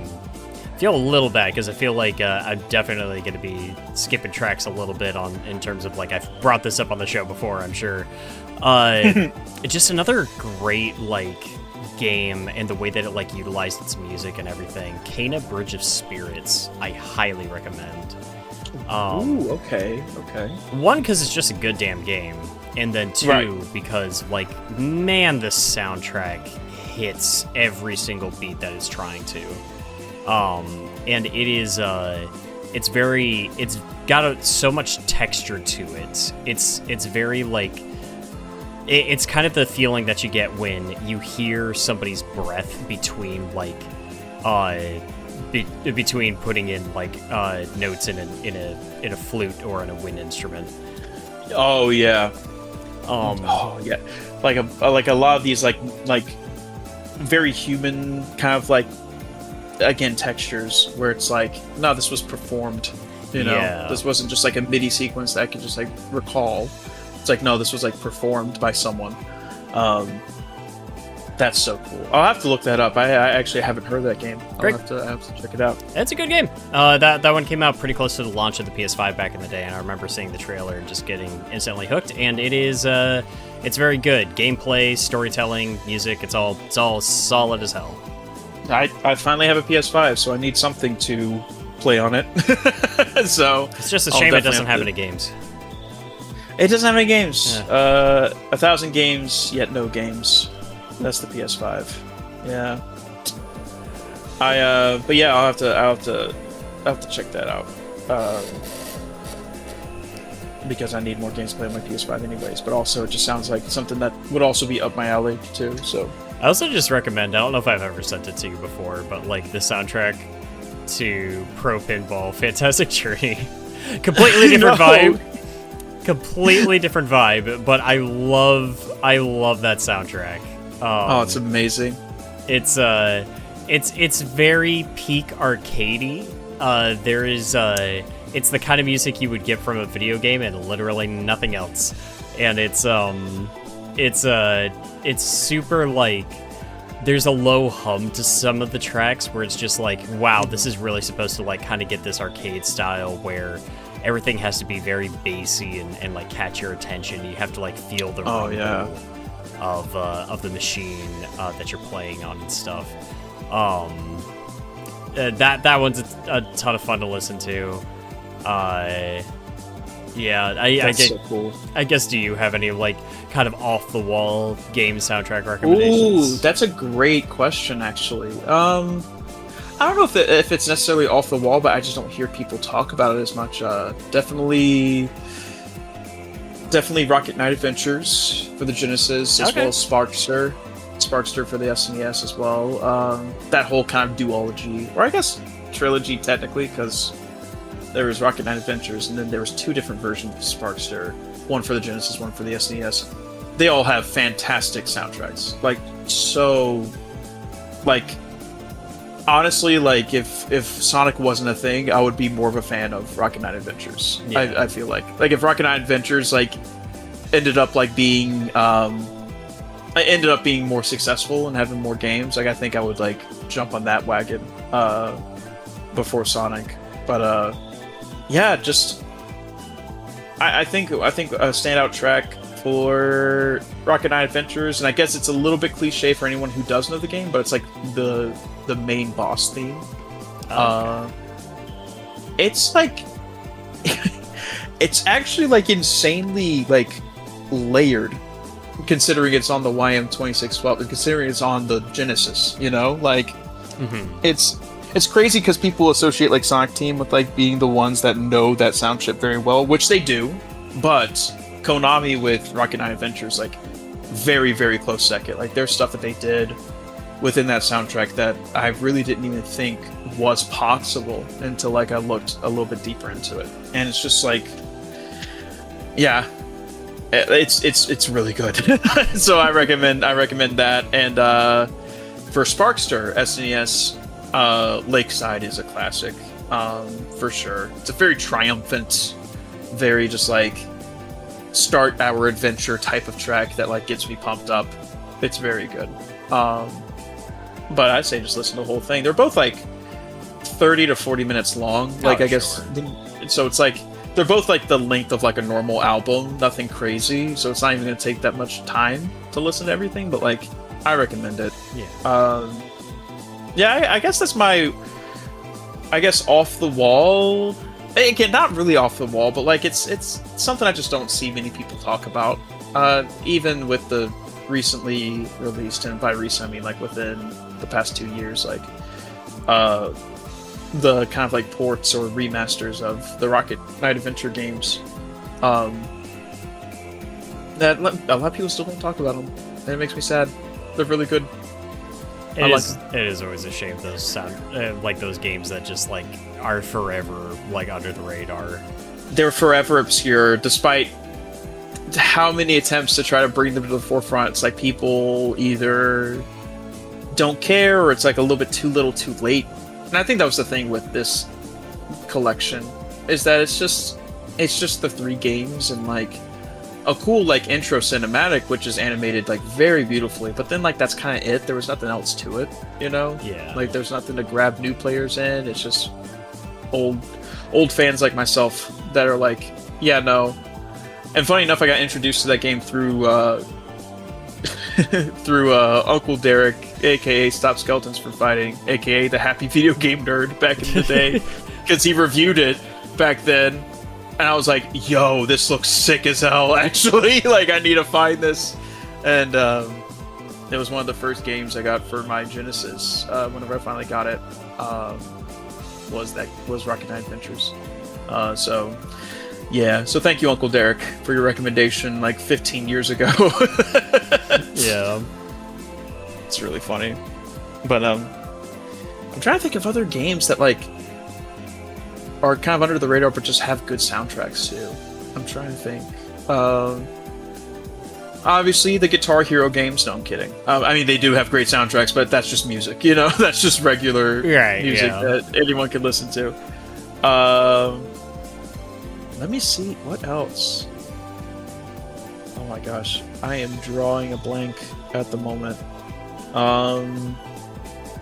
I've been playing this one have you ever heard of the YouTuber like Rob Scallon before? I don't know. He's like a music kind of like centric. Well, he's a musician. He's a music centric, like I guess like YouTuber, but like he's a musician by trade. Like that's his thing. But he made a game recently called Fretless, and that game has some fantastic music. Like it's a music centric RPG. Yeah. They call it a guitar PG, which I think is cute. That also has great music. So it's like, and a lot of them, if you're a fan of Rob Scallon, there's a lot of motifs to his older arrangements that he did on YouTube like 15 years ago that are in this game. And like as a fan, I was like, oh shit, like that kind of brought me back, you know. So like, but even if you're not invested in his music prior to this, like it's still a good time. It's still great and just good music overall. Okay, yeah. It's some good recommendations. Definitely want to check some of those out. And then I guess... Yeah, what's up? Also, Tori Saturn. Do you know the Tori games at all? I think I do. They're like, it's games about this little like yellow bird with sunglasses that platforms around. Yeah. Very cute, very, very short games, but like Tori Saturn, like there's a song with Johnny Gioeli in it, and it goes really hard. Yeah, it's actually like a fantastic soundtrack. It's very good. That's also another recommendation. Nothing's really like off the like out of left field, you know. But it's like I just don't see people talking about it, you know. So it's like I want to shout them out. That's like cool. I never hear anybody bring up like the Gravity Rush soundtracks, and they're like some of my favorite. Oh my god, that's a great fucking that's a great point. God, they're so good. They're good games. They're just good. Like I wish they could have made a third game where they didn't have to rush the ending of Gravity Rush 2.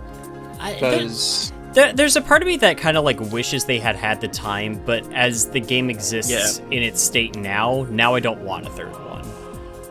That's fair. Because they kind of like they kind of rushed to the story of the third game to fit within the second game. At least to my knowledge, I will say though, I do think, because I tried to touch on it in my big retrospective of Gravity Rush 2, I do think that the way that they tied the that final chapter in did still fit in very well with the themes that the other two areas of the game had already tackled. I agree. Yeah. So it's just like, I think like we got lucky with like a really good scenario out of like a tough situation. And I don't necessarily want a third one anymore, but I do want those games to at least be available. Oh yeah, like they're not on PC to my knowledge, right? They are not. No, not officially. Yeah. And like especially Gravity Rush 1 is like it's up there in terms of it's pretty expensive. It's up there, you know, like not as much as it used to be.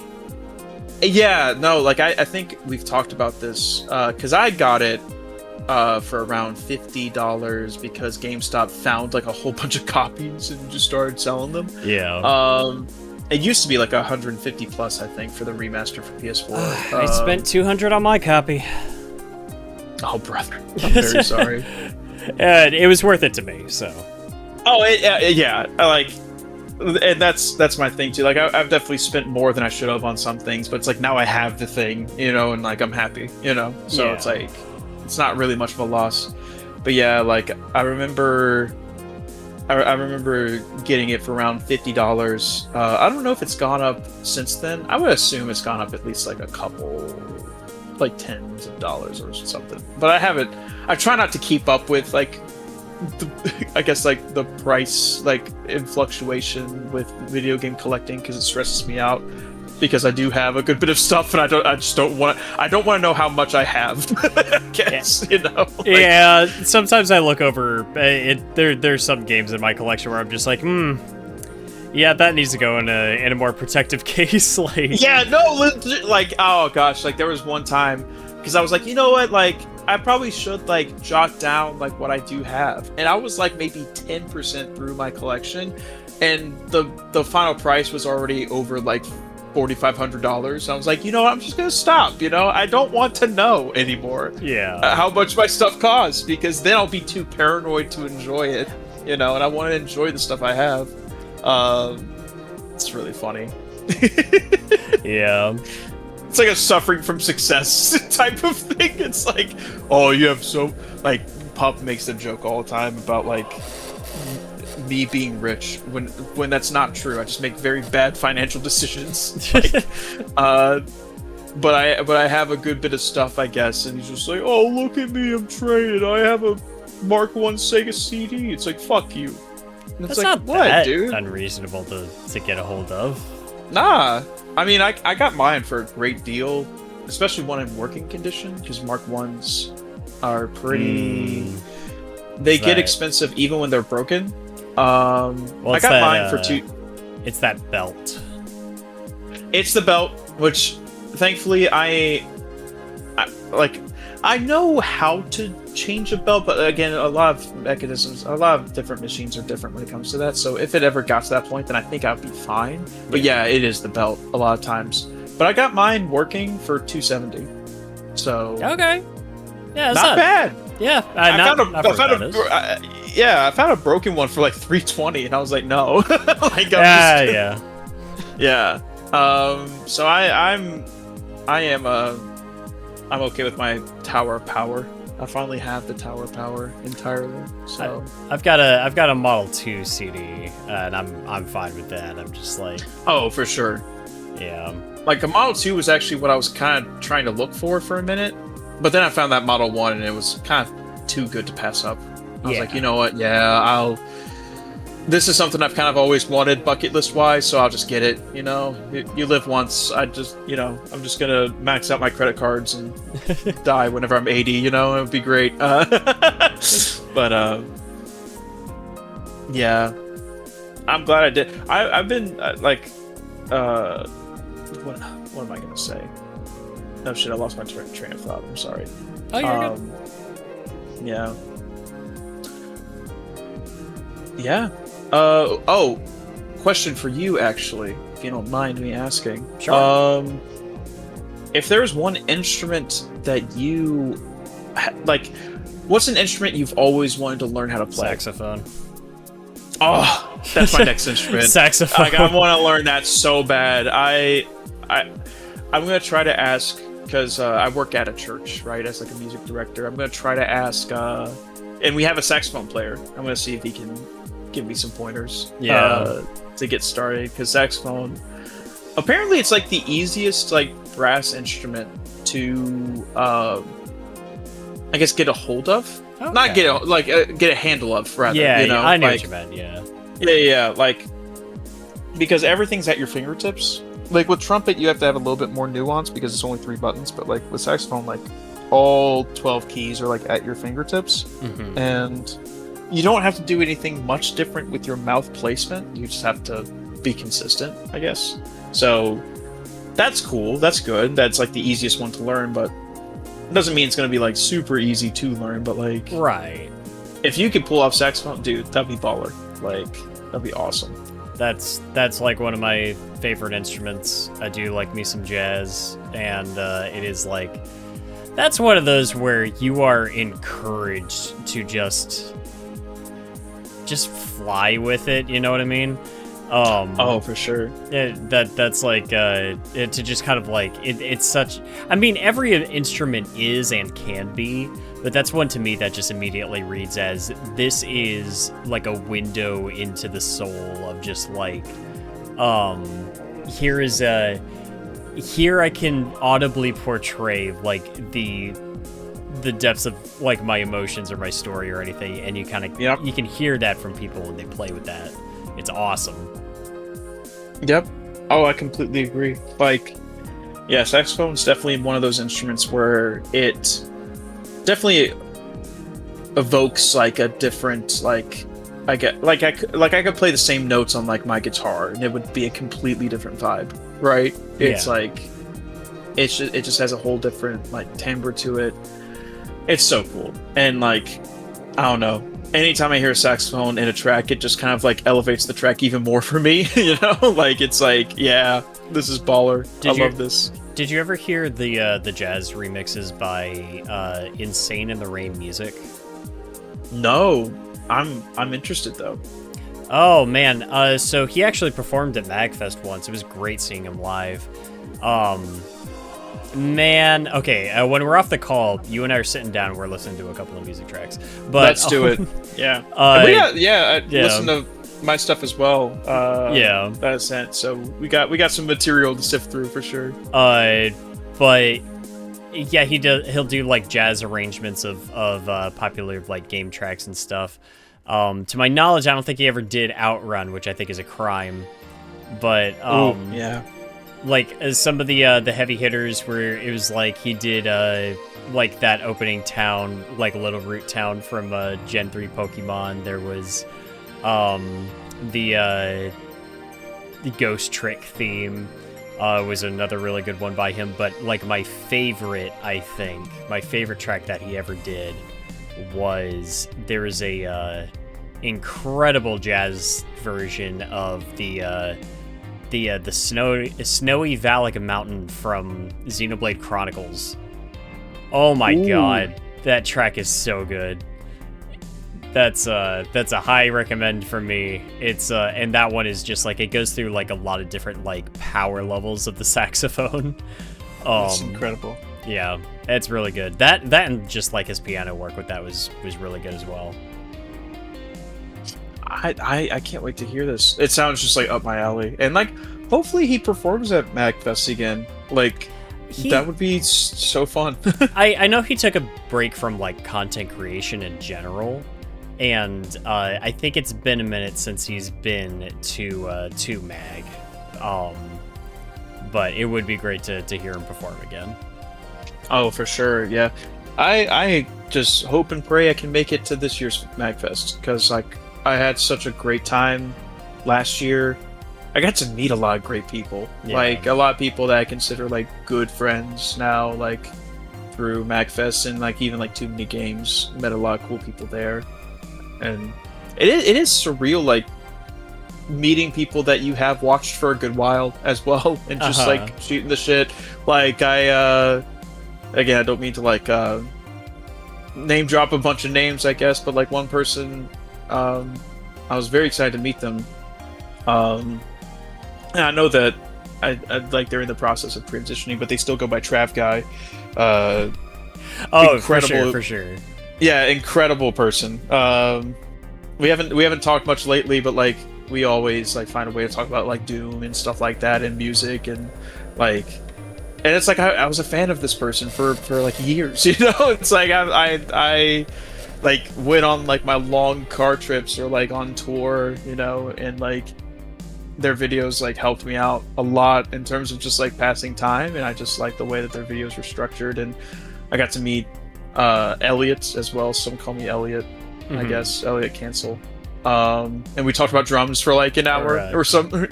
And like it's cool. It's just cool, like being like, yeah, like obviously they're people, you know, but it's like I've watched them for like 15 years. Like I've grown with them too, you know. It's like, yeah, it's just crazy to think about. So yeah, and I just want to go back to MagFest and especially Too Many Games just to like, you know, see everybody again, basically, you know, like. So I'm excited for that. Excited to see you again. Excited to see Nick and his grumpy ass. Excited to see Cirrus, you know? Oh, Cirrus won't be at Mag, sadly. Oh, damn. Yeah, unfortunately, the lack of badges definitely hit just about everybody. Yeah, because I was gonna buy my badge like the week of. I was like, yeah, I got the money now, yippee! And then it's like, nah, it's done. No more badges. Y'all gotta get on that. Yeah, y'all gotta do better. Save money, do better, Walmart. You know what I'm saying? Yeah. Well, yeah. I guess it might be about time to try to wrap things up a little bit. I guess sure. Just kind of like leaving off on it. If you had to give it to one, what would you say would probably be your favorite video game soundtrack?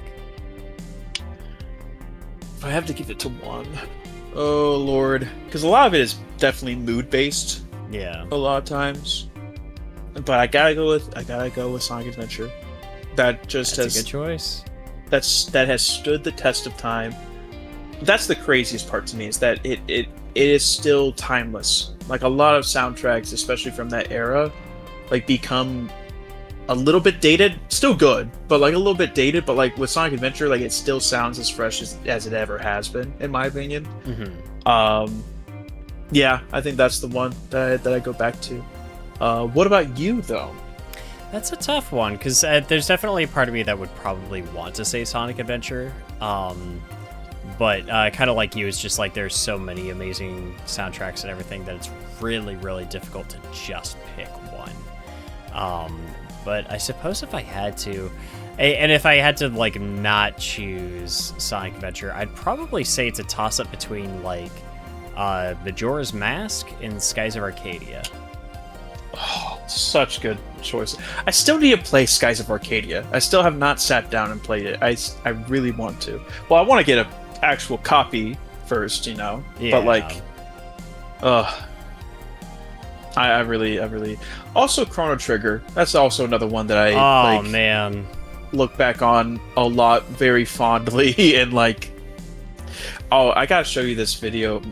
One of my drumming inspirations did a cover of a Chrono Trigger song, and it like brought me to tears. I was like, this is phenomenal. It's so good.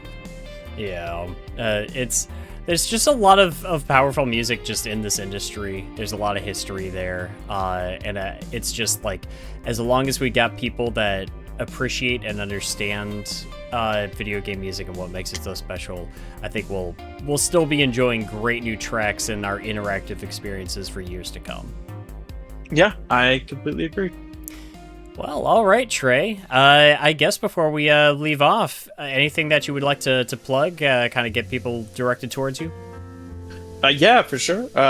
My Twitter is just Trey_Nobles. Very easy. And in my pinned tweet, I released 2 singles with my band, Pay to Pretend. In terms of my role in the band, I mainly play drums and keys and do harmonies, but I did mix and master 2 of these singles, you know, and I'm very proud of it. It's one of my first like true professional commercial products and everything, and I'm just very happy with where that's going. Other than that, I don't have much else to show at the moment, but I feel like the best is yet to come in terms of my own personal music, as well as the videos I've been making behind the scenes, and the full album of the Pay to Pretend record that's coming out next year as well. So I feel like next year's going to be pretty busy, hopefully. Yeah, since I turned 30, I was like, you know what, I gotta speed this up a little bit. You know, I gotta actually just like do what I've wanted to do. You know, so yeah, that's what I'm doing.